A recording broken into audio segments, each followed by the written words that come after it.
Aujourd'hui aura lieu à l'Assemblée nationale le vote de la proposition de loi dédiée à la sécurité globale.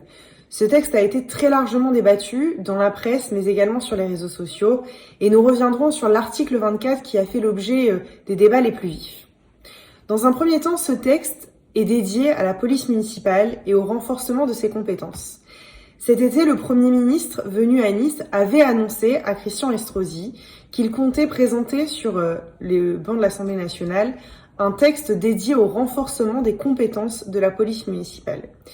J'ai eu d'ailleurs l'occasion de défendre un amendement qui a été adopté et permettant ce renforcement des pouvoirs de police, notamment concernant le stationnement illicite. Ce texte était très attendu par notre troisième force de sécurité qu'est la police municipale. Sur son volet renforcement des compétences, mais également sur un volet social qui malheureusement est absent de ce texte et sur lequel il faudra revenir dans les textes prochains. Deuxième volet de cette proposition de loi était dédié aux nouvelles technologies, les drones notamment. Quel regret là aussi de constater que la reconnaissance faciale, qui vous le savez est le sujet qui m'anime depuis maintenant plus de 4 ans, est complètement en dehors du champ de cette proposition de loi. Ça n'est pas faute d'y avoir porté des amendements qui ont malheureusement été considérés comme irrecevables. Là aussi, je suis dans l'attente du prochain texte sur le séparatisme qui sera débattu sur les bancs de l'Assemblée entre la fin décembre et le début janvier. Et j'espère que le gouvernement aura à cette occasion l'opportunité de mettre cette reconnaissance faciale qui serait pour nous un atout majeur dans la défense et dans la lutte contre le terrorisme et l'islamisme radical.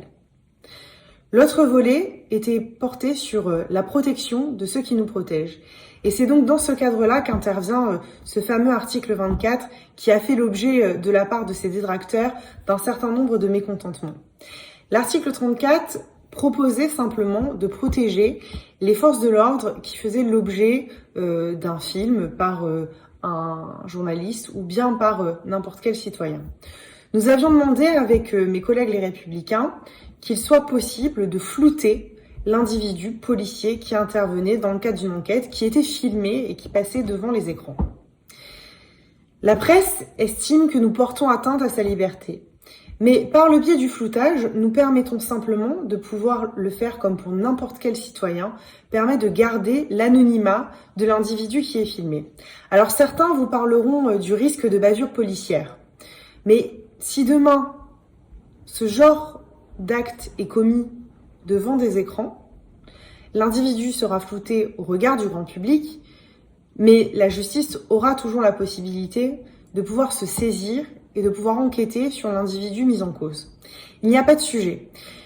L'article tel qu'il a été réécrit, malheureusement, ne permet plus rien. Il porte atteinte à la liberté de la presse et en même temps, ce fameux en même temps porté par Emmanuel Macron et sa majorité, ne permettra pas de protéger ceux qui nous protègent. Nous espérons vivement qu'au Sénat, il y aura une nouvelle réécriture qui ressemblera à celle qui a été portée par mon groupe et qui permettra de protéger nos concitoyens et de protéger surtout ceux qui nous protègent. Alors voilà pour l'essentiel de cette loi, elle est imparfaite, elle ne va pas assez loin, c'est vrai, mais elle nous permet d'apporter un peu plus à la sécurité des Français et c'est donc la raison pour laquelle j'ai décidé de la voter. Nous devrons continuer à nous mobiliser dans les prochains mois sur le texte sur le séparatisme que je viens d'évoquer, mais également sur un autre enjeu qui sera porté, je l'espère, rapidement par le gouvernement, ce fameux livre blanc dans lequel de très nombreuses réponses sont portées et nous permettraient de pouvoir avoir une véritable évolution pour la protection de la sécurité des Français.